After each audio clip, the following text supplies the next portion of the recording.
spirituality transcends all apparent identities.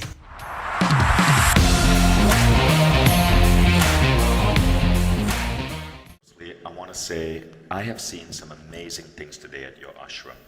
I've seen children doing things that science cannot explain, and it's really touched my heart. And seeing those kids here singing was also like, brought tears to my eyes. So last night, I spoke to members of Gurudev's staff, and I asked them, what is the type of energy that they would want us to create in this room? So I want to tell you the 3 words that they gave me. And I want all of us to just set an intention that this is the energy that we experience over the next hour or so. So the first word is reverence. Reverence meaning a combination of respect and love for every being in this room, and of course, the being on stage. The second word they gave me is magic.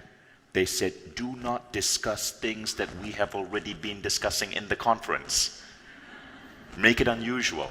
They pointed out that the name of this event is the unknown factor, so they told me to ask you questions about the unknown, difficult questions. They want me to put you on the spot. So we will start with something really interesting. And the third is magic. They want magic and wonder. Magic was the second. The third is wonder. They want to expand the minds of people, everyone here, to think beyond how we have been trained to think about life and the world. What is in the great beyond? So are we ready? Yes. So I want to just ask everybody to close your eyes, and we're just going to set an intention to fill the energy of this space with reverence, magic, and wonder. Reverence, magic, wonder. And now we begin. So we're going to start with a really easy question. Okay, just a warm-up, kindergarten level question that you would ask a guru. So, what is enlightenment? This was an actual question your team told me to ask you.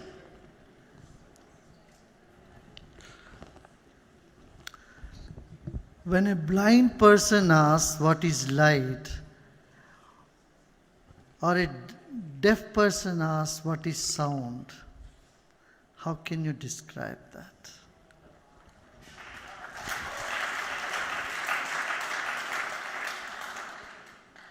So let's go to something else then. Better we go to something else. Because I'm not sure if that would pass the exam. But there are millions of people in the world, right? Millions of people in any given area. And there's 1 or 2 that maybe might reach enlightenment. You obviously was someone who had that gift. But what was it that made it different? Were you born with it, or was it a journey you sought to go on? I didn't do anything. I didn't seek for anything. I have been like this from very beginning. What were you like as a baby? As I am now, I feel I am still a baby.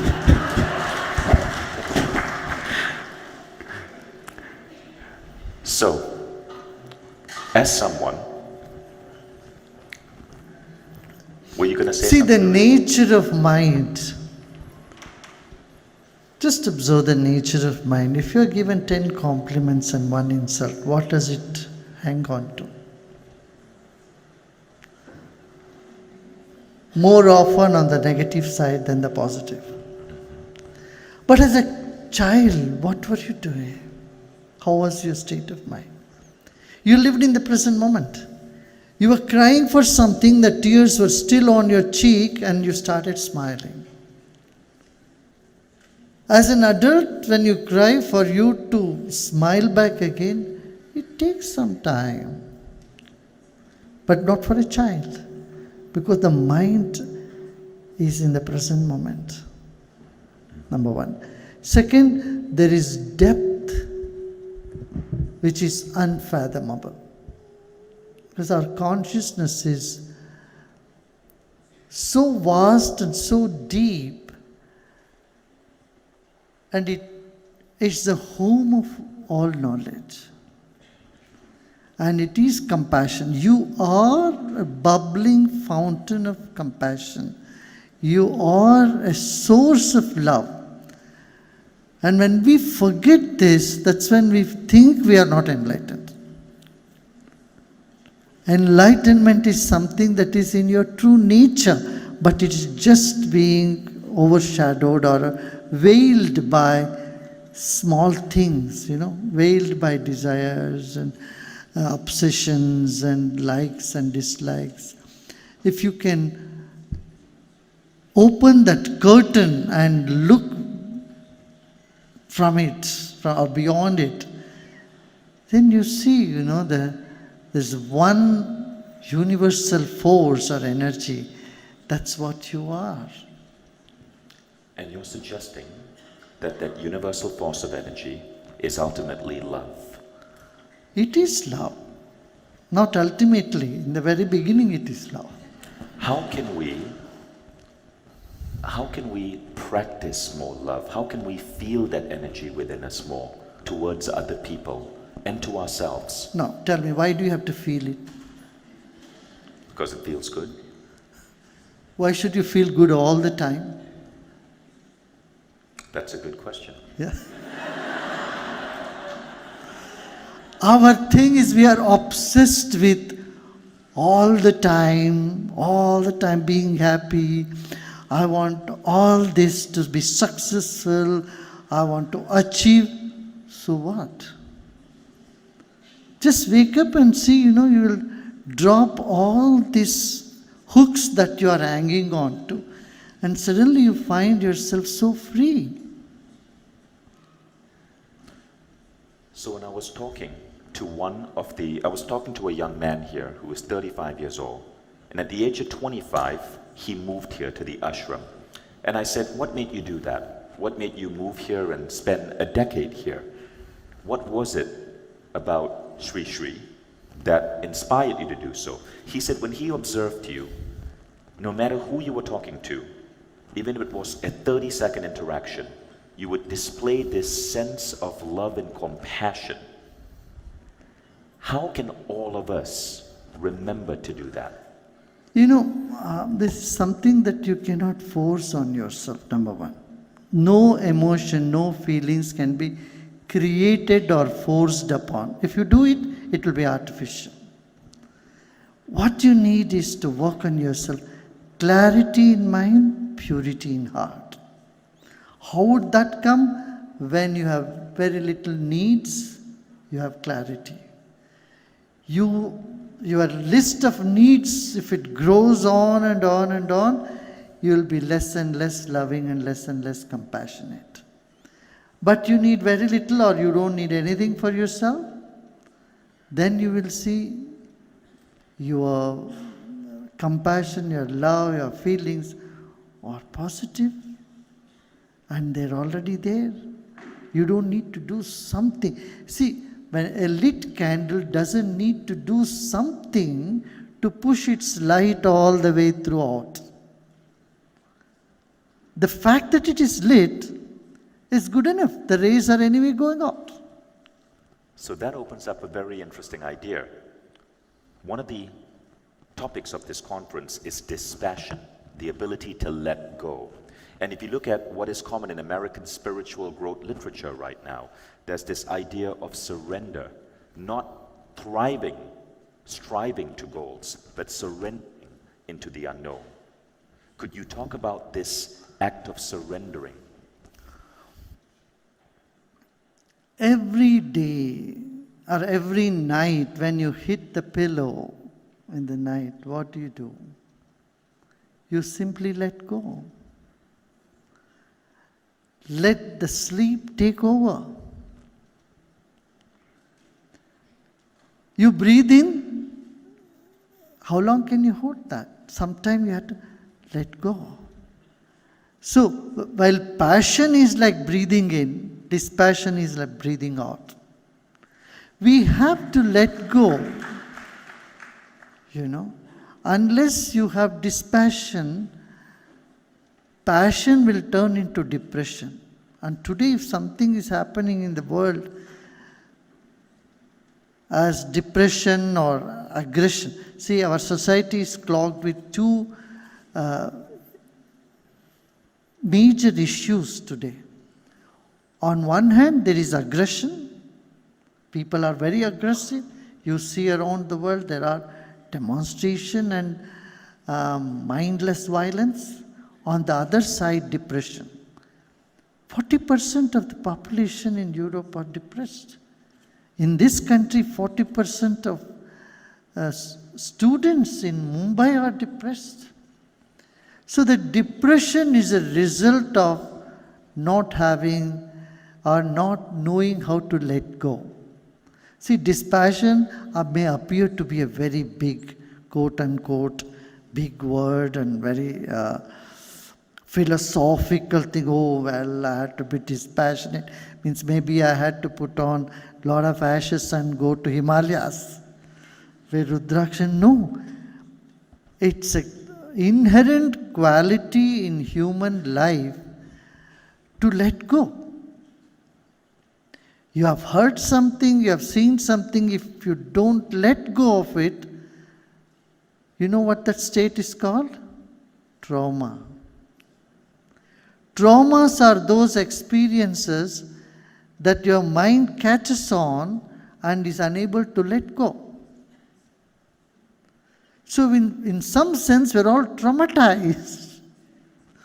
If you're traumatized, you can never feel passion or dispassion or passion or compassion or love. All these qualities which you crave for, you yourself are putting a block to it. So, seeing life from a bigger context. At the end of the day, the curtain is going to fall and the show will be finished. We must be aware of this. Just now someone asked me there about midlife crisis. I said midlife crisis is the intermission of the movie. It's the interval. What do you call intermission? No? Intermission. Intermission of the movie. So all the thrill is only later on. The success of movie is determined after the intermission only. So I told them, look, you are in the intermission. So what comes from now on is going to determine whether you are a tragic or a comedy or what type of movie your life is. I was mentioning, was a saint in this country. He was just a government servant. After his retirement, he went to his guru. And at the age of 78 or so, 76 or 78, his master told him, I want you to take the message of Lord Krishna to the world. And someone gave him $30. And with those $30, he boarded a ship. He didn't have money to fly to New York. He went to New York with $30 in his hand on a ship. You know what did he do? What? The ISKCON movement started by that. Do you know the ISKCON movement? Which is known world over, Hare Krishna movement. It started by a man who was 78-year-old. From Calcutta, he sailed all the way to New York and stayed in somebody's basement at that age. So, passion and dispassion, when they don't go together, we end up having depression, anxiety, tension, and all these ills that we see in the society. So let's look at the people in this room. From what I've come to understand, the people in this room, primarily women, are at a very high level of the service you do in the world, the work they do in the world, the projects that they handle. How do we balance that? Because there are so many good people who want to do things. They want to create products, they want to fix the world. That's the passion. But it's easy to hear dispassion, but what does that look like in our lives? How do we create that intricate balance? Well, you want to do all that, yes. At the same time, remember, your life, your energy is limited. If you don't have this context that my life and my energy is limited, then you will lose the sight of your own plan. You'll get lost in the work. Number one. Second is, alone you cannot do. You have to gather everybody. You have to do with everybody. So when you have this attention that we all have together have to do this, that very sense will relax you and give you that attitude of friendliness towards and compassion towards everybody. Let's go on that topic. Friendliness and compassion towards everyone. I met another person here at the ashram, and I asked him, what did you find fascinating about Gurudev? And he said, I really admire Gurudev for the prison project. And he said, Gurudev said a quote to me, and it took me a long time to understand the quote, but the quote was this, and it has to do with passion towards everyone. The quote was, inside every perpetrator is a victim waiting to be loved. Let's talk about that for a moment. On the topic of compassion to others, how do we develop that, especially when other people can be wrong to us? Just broaden your vision. You see someone as a culprit, don't go by their words. Don't go by their action, but see beyond their words and action, the state of their mind. Why would someone commit a crime if he's not hurt, if there is no anger or frustration inside of that person? Like a doctor, a psychologist, you take a patient to a psychologist. What do? They don't just look, they don't just swim on the surface. They go deep into their psyche. I say, oh no, this person has personality disorder. And so they don't worry about what they're talking about. So you go to the root cause of any crime, you will find that beautiful being there is being hurt or is suffering, is sick, and they need some treatment. So that's easy to see when it's, say, a criminal. But what if it's something annoying that your spouse does?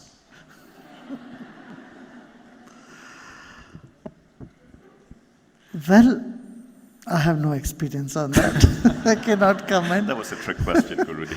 But I would say, don't expect a rosy day all through your life. Thorny days do come. Accept that. And differences of opinions do come. Accept it. My way is highway can never happen in a marriage, I suppose. But there, I would say, if you take your turn to be upset, not at the same time. I like that. So, since it is Valentine's Day today, I'm curious, because this is probably one of the deepest mysteries, other than reincarnation and intuition and all the other things that we could talk about. One of the deepest mysteries is just, what would be your advice to two people who want to make a relationship really, truly wonderful, work, and be in a beautiful state? You must, I would give you an analogy of two parallel lines. If two lines are moving parallelly, they go for infinity. But if they're focused on each other, they will cross and they'll go far away from each other. Same way, in any relationship, if you want that to stay forever, you should have a common goal and not focus on each other or police on each other. If your focus is only on each other, one day you will be honey and next day you will be bitter. You see? So, but with an understanding, with a common goal for each of you, you move on, and then you will see that you will be able to accomplish things better, and the relationship is sustained. In the past century, I would say in the past century, or even in this century, earlier this century, parents had one goal of their children. The children were their goal. So both of them will put their 100% to make the family work. So they would, though they may complain against each other, but the family remained intact. Because they loved each other very much. Even though those who fight don't think they don't love each other. They have a lot of love, but just the focus is misplaced. It's too self-centric, or it's centered on each other. Instead of saying how I can contribute in this relationship, one keeps thinking what I can get out of this. That's where we get into trouble. I love that response. Wasn't that one of the most beautiful analogies of a really good relationship? So Gurudev, I want to go now into the unknown. I want to ask you about some of the mysteries that I've seen over here. I think whatever we spoke is somewhat unknown, isn't it? Let's go deeper into the unknown. Okay. So, today, I observed some young children here who had seemingly mystical abilities. I observed children who, with their eyes closed, were able to read things I wrote on a piece of paper and duplicate it using intuition. What is going on there? And how can I get my kids to do that? It's easy. We have workshop for that, kids. See, because kids' mind, if you ask me, why only kids, why not adults? Why not we all can do it? I'm very concerned about the casinos in the world. So, see, that's on a lighter vein. So why adults cannot have it? Because our mind is clogged, I would say, with cravings and aversions. We are so opinionated. All this opinionated mind cannot see things fresh, cannot access to the intuitive ability that our spirit has. It's the spirit or the energy in us that can show us many other dimensions. See, our there's research is going on this by several institutions, including our own institution. And how this is possible, it's not some voodoo thing, it's a science that children are able to access to another part of our brain which we normally don't use it. See, you get dreams. In intuitive dreams, you have all experience of all the senses when you are sleeping. In dream, you are walking. In dream, you are singing, you are eating, you are experiencing everything. How is that possible? Because the consciousness is that which experiences everything, whether in the waking, dreaming, or sleeping. And it can experience something deeper in another dimension which is unknown. I would say the fourth dimension. And meditation is the way to access to that. So this fourth dimension, this unknown, if we became really good friends, would you be able to go there and help me with my stock portfolio? Yeah, I would say no, we cannot, we can. Everyone can experience it. Today we have more than 80,000 children who can do this. Right. This is going to revolutionize education for the coming generation. Amazing.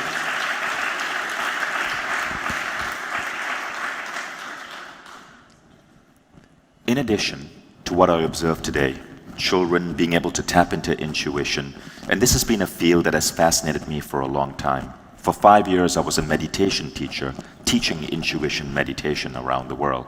So this really touched my heart. But I've never seen this level of ability.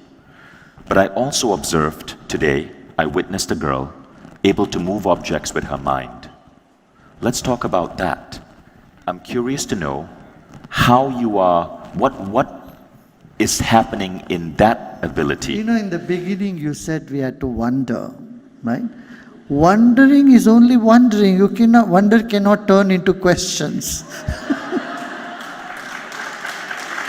Certain things we need to wonder about, and they don't have answers, right? The world has many wonders. We fail to recognize them. We fail to enjoy them. We try to understand everything through our intellect, and so we get stuck. And sometimes some incidences like this shock us and take us beyond our logical, rational mind. Now, your logic is limited. Why? Because your knowledge is limited. Nobody can claim to have all knowledge in the universe. You know only this much, right? Your knowledge is limited. Your logic is connected to what you already know. So, from what you know, you try to move into the unknown, what you don't know. And it is not possible always through logic. Because logic is within the circle of knowing.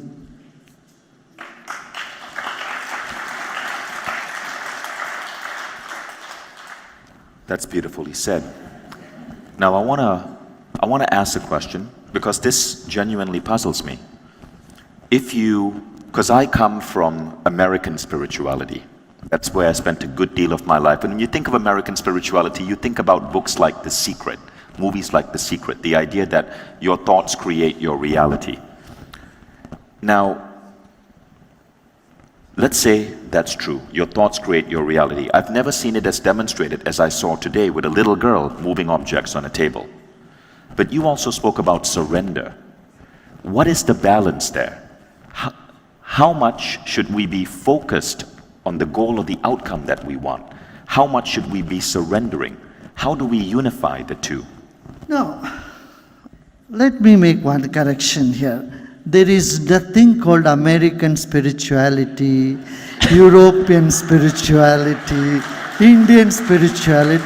It's like saying I have an Indian breath or a Chinese breath. Breath is breath. So it transcends nationality, it transcends gender, spirituality. Sorry to say that, spirituality transcends all apparent identities. All apparent identities. This is true. So,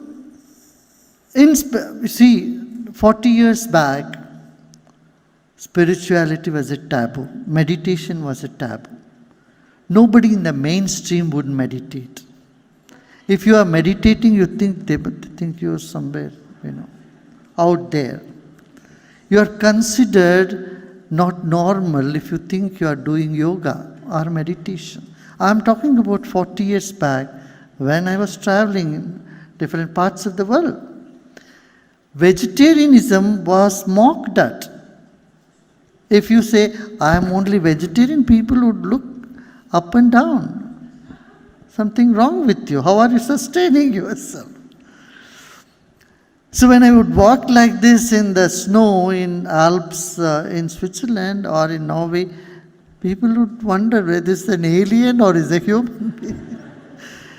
So why I'm saying this is, world is changing. Today meditation is so popular.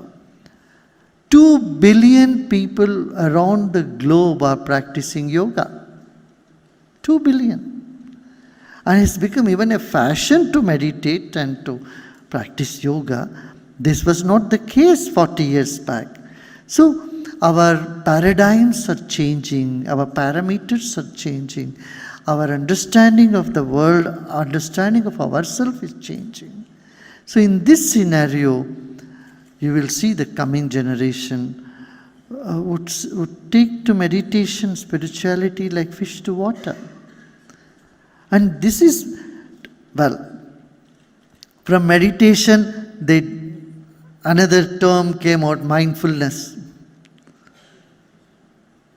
A new format of it. I would say mindfulness is just the driveway. It's not real meditation. It's a driveway. No doubt it's like the portico or the balcony of a house. But there is so much more beyond mindfulness. And if you practice mindfulness too much, you lose the ability to relax and to be with the unknown. And that is not also so good. So, spirituality is authentic in the sense when it is also authenticated, verified by thousands of year old documents about it. Scriptural evidences are there, and there are ways to find out whether your experience is just a hallucination, or you are making it up, or it's a mood making, or it's a real experience. And that's where I would say you need an authentic meditation techniques or spirituality, which is based, rooted in thousands of years of documentations. So I want to come to that.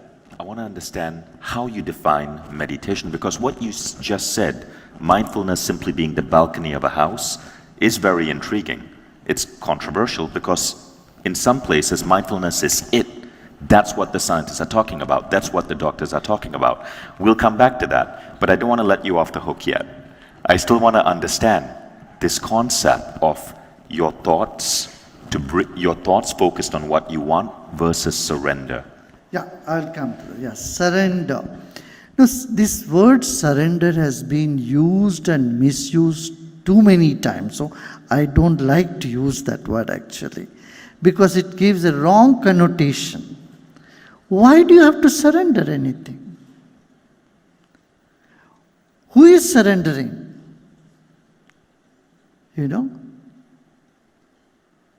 Why bother to surrender? It's an act you are doing, you are surrendering something. Just wake up and see there is nothing. This is, I would say, this is a path of knowledge. When the path of knowledge, when you wake up and say there is nothing yours. Not even this body is yours. What is there to surrender? Yes.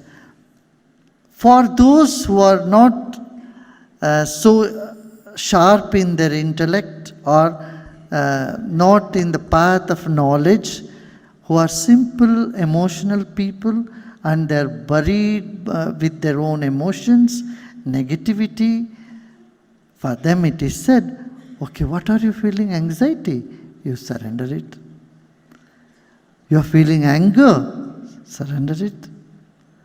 You are upset? Surrender that. So for them it works. For simpletons, for simple people who cannot see the grand picture that you are nothing, When you feel you are nothing, you are already surrendered. But when you cannot feel that you are nothing, you feel you are something, you are holding on to something. Hey, come on, let go. Surrender is simply letting go. It is to feel mother is at home. Say, suppose a child is very upset, and say, no, mommy is here in the room. So the child relaxes. Just to make you feel relaxed, just to give you that confidence, all is happening as per plan. A word is used, surrender. Let go. So I feel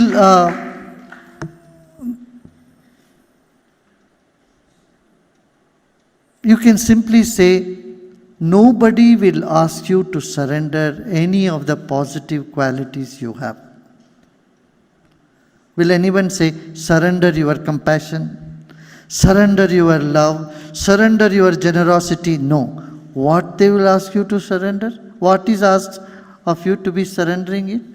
Your anxiety,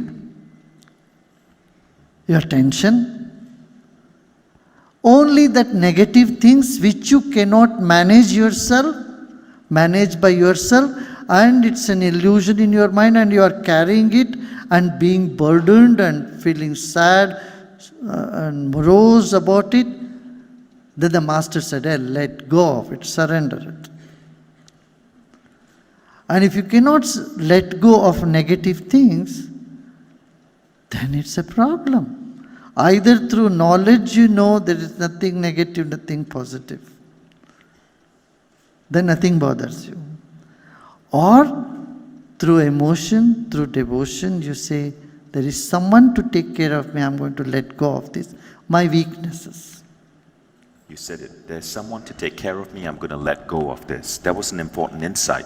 I want to go back to something you said. You said meditation is the house, mindfulness is just the balcony. Too much mindfulness takes you away from the unknown. Can you go deeper on that topic? What is meditation to you?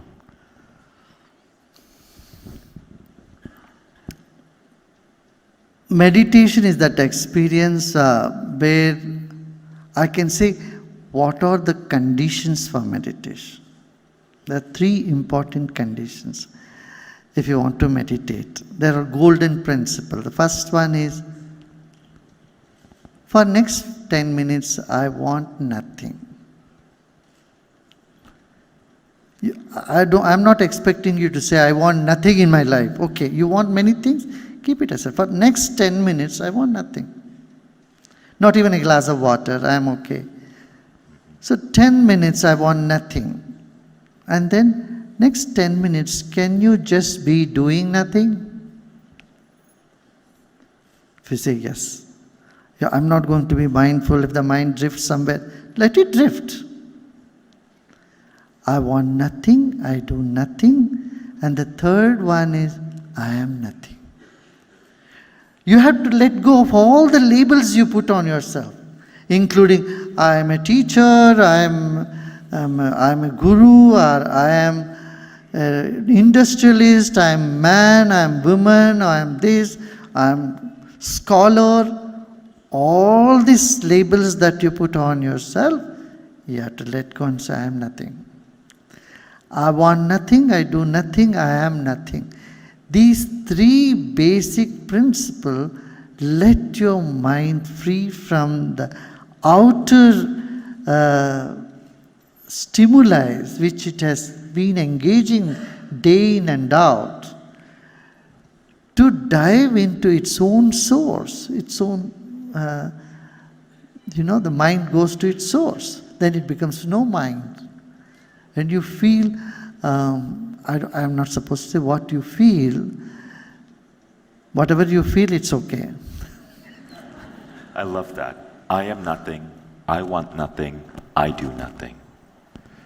What is the ultimate game plan for you? Where would you like to see humanity going as a species? What is that future world? In other words, if you, Gurudev, could flash forward to the world, 100 years from now, what would be that ideal vision you would like to see? You know what? There is a bigger intelligence which is managing the whole world. And it knows what to bring, when to bring, how to do, and it's doing its job perfect. And I have nothing to give, not to advise that big intelligence.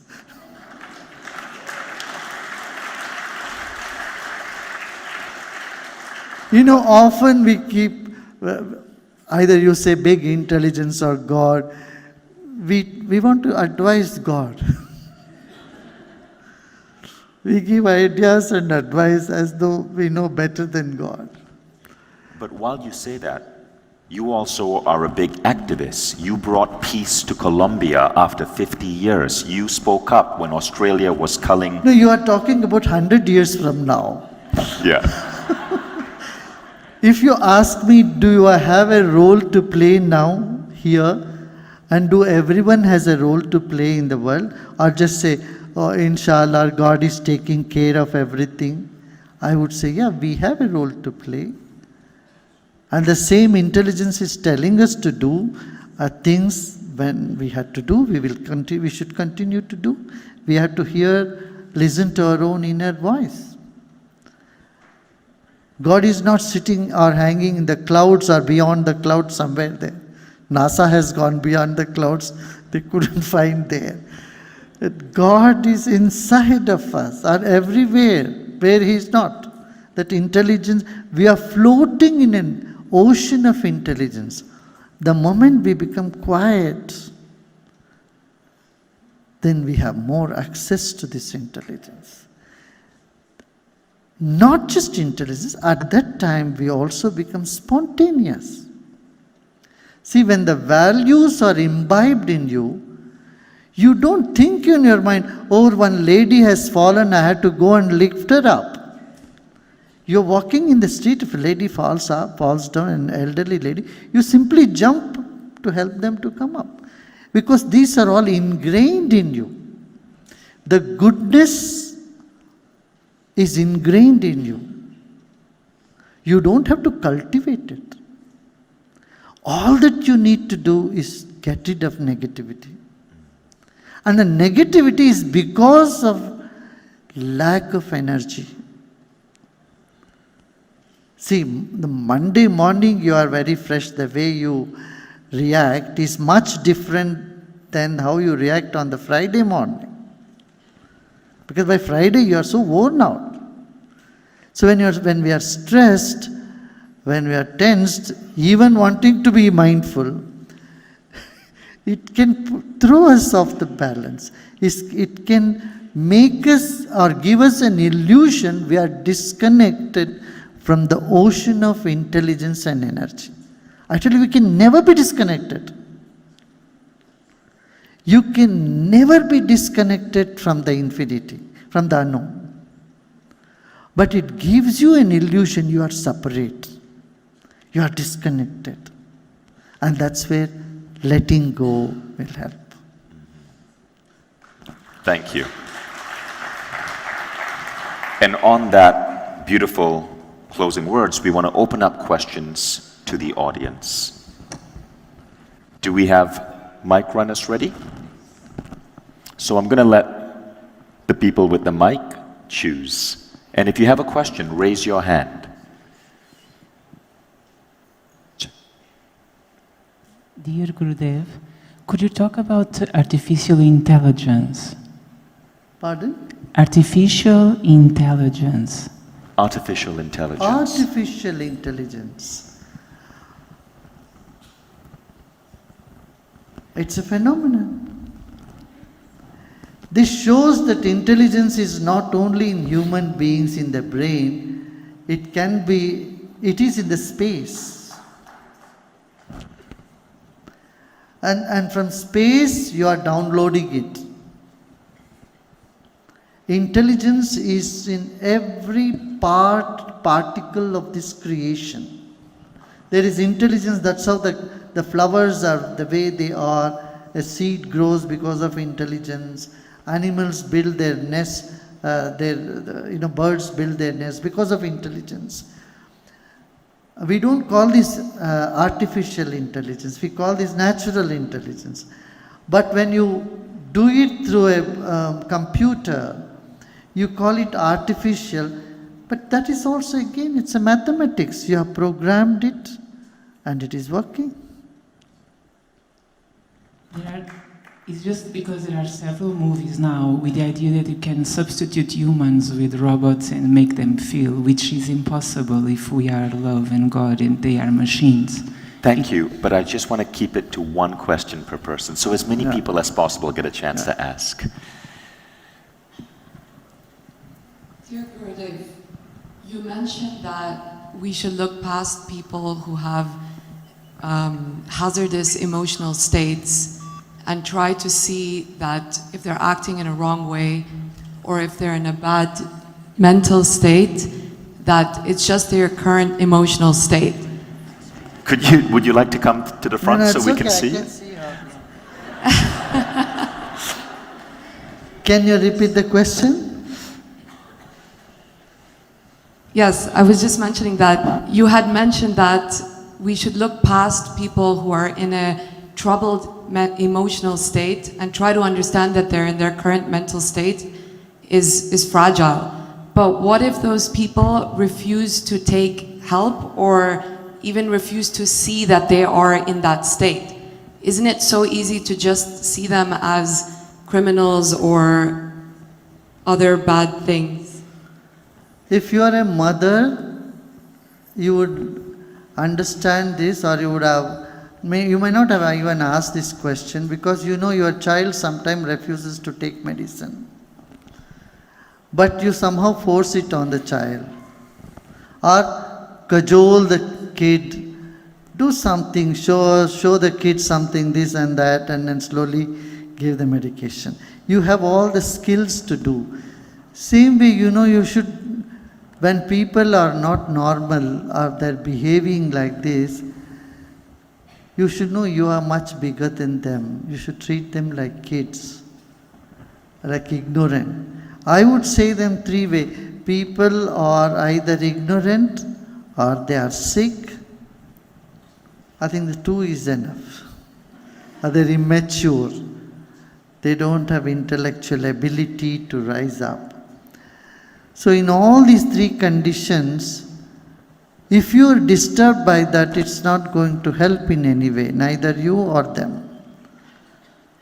So you have to take the stand of a big mother, I would say, in order to handle any such situation.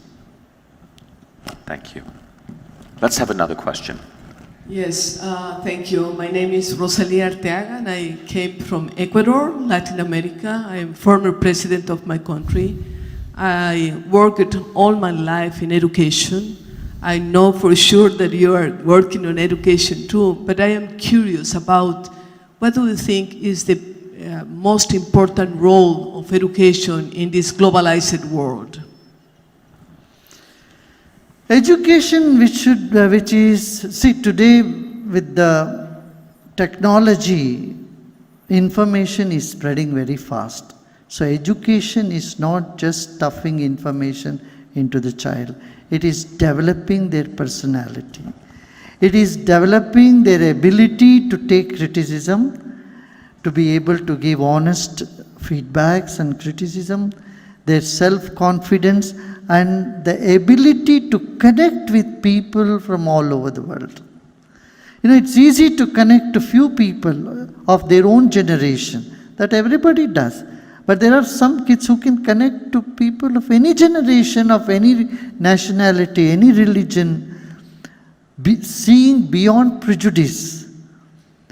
What would be necessary in the coming education system is a prejudice-free mind or intellect that we need to develop. Beautiful. I like that. I have a question. You have mentioned about human intelligence as well as artificial intelligence. Artificial intelligence and human intelligence, they are bidirectional arrows. we depend upon human intelligence to incorporate any activities. Our major problem in the society, as Your Honor have already mentioned, stress and emotion. We are trying to solve that applying artificial intelligence, but how do you visualize that future will be towards the society, putting its impact? I don't see any danger to the society because of artificial intelligence, number one. You know, the term artificial intelligence has just come, but for me, it has come with the calculator. Yes. When we were young, we had to calculate all the numbers, use our brain, and today nobody uses, nobody puts so much effort, not use their brain, I don't mean to say. Now people take that little plastic box and then press all the numbers and say, you know. So the calculator, multiplication, division, all plus, minus, everything is done by calculator. But before calculator came, maybe yes. You may be also of that generation. Yeah, yes. When we were in the schools, we have not heard about calculators. Yes. Only in my high schools, then we saw remotely the calculators. Before that, we had to mug multiplication tables. So, from that angle, artificial intelligence has already begun with the calculator. Yes. And it has not taken away human work or resource or anything. It has only added. So I am all confident that's not going to bring a disaster to society. Thank you, Gurudev. There is always a backlash against any new technology. Even Socrates once complained that writing would cause the Greeks to lose the ability to be intellectual. Good evening, gentlemen. My name is Jacinta. I'm a student from St. Andrews College in Bandra. My question is that you just mentioned 3 elements to improve meditation. Once we do improve meditation, does that help us get closer to tapping the unknown, or does that help us expand our logic, or both? Yes.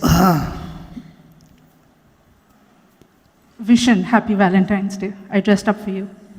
Thank you. Same to you. Meditation, what meditation does, let me say it in short. Meditation, first of all, improves our energy field. You know, we are all mass of energy. We radiate energy.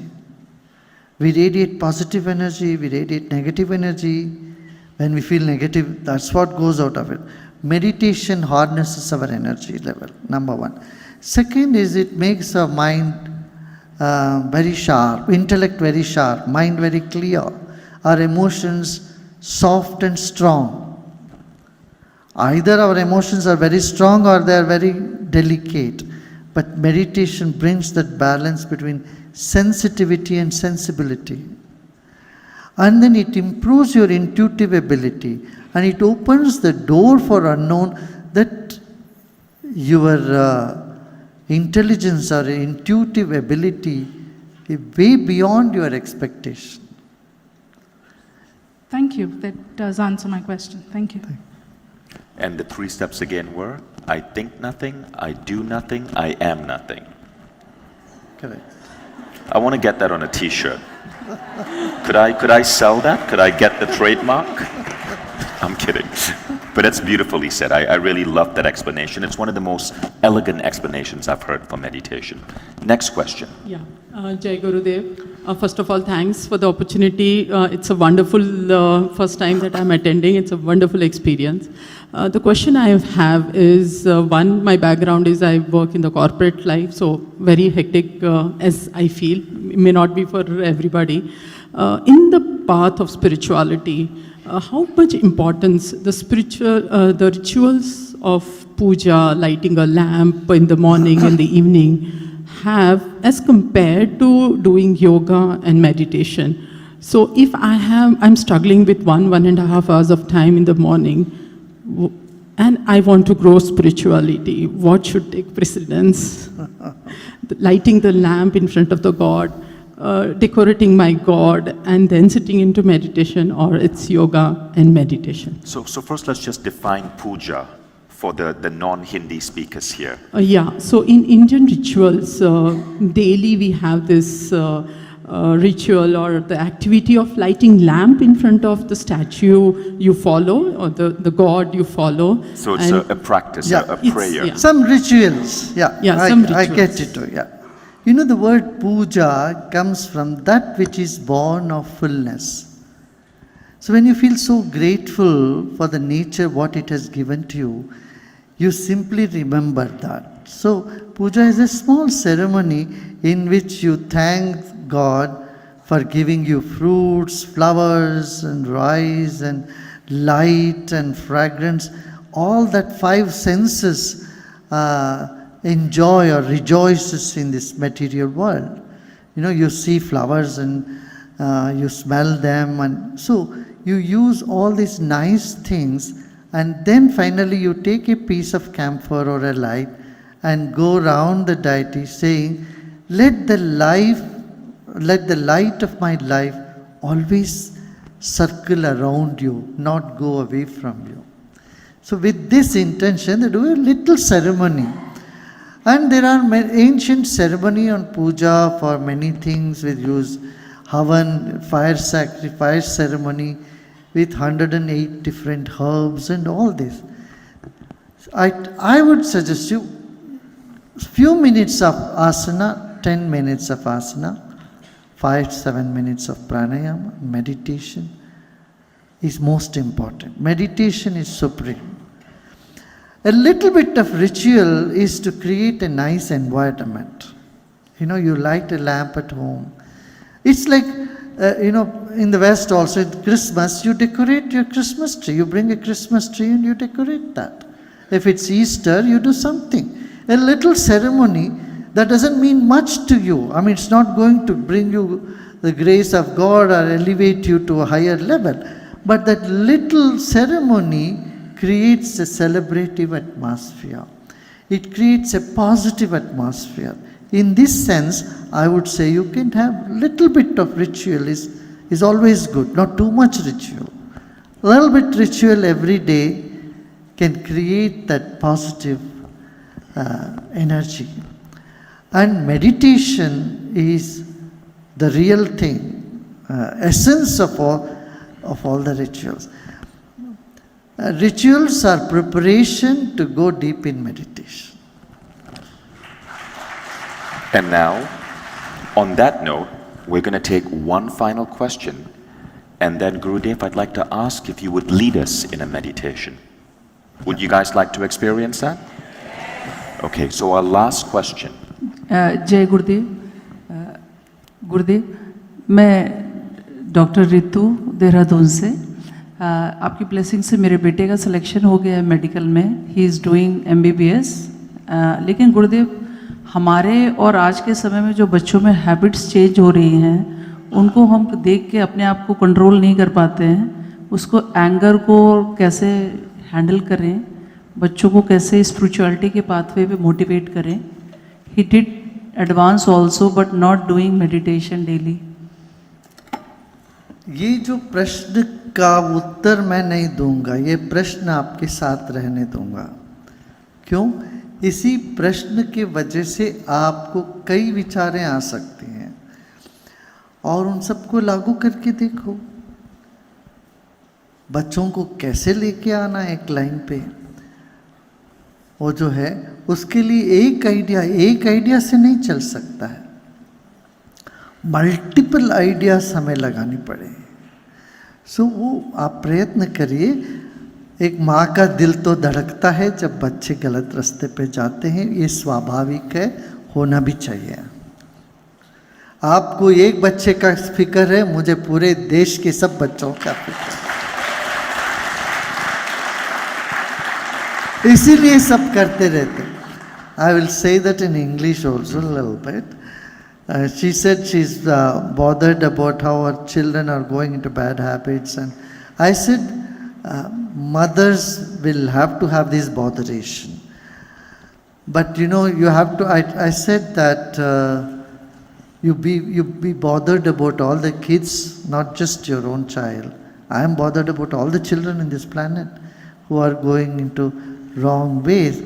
And what to do, how to bring them back to right path is a question which does not have one single answer. I won't take away this question from you, I'll keep it with you. You can think about it. Time to time you may get different ideas and put them all into action and see which works. Something will work. So some questions, they bring about more answers time to time. So we should not seal them with one answer. So thank you, Gurudev. That was a beautiful experience. Wonderful. Would you have any closing words for our participants today? I will leave it that to you. Thank you. He's going to hear the closing words.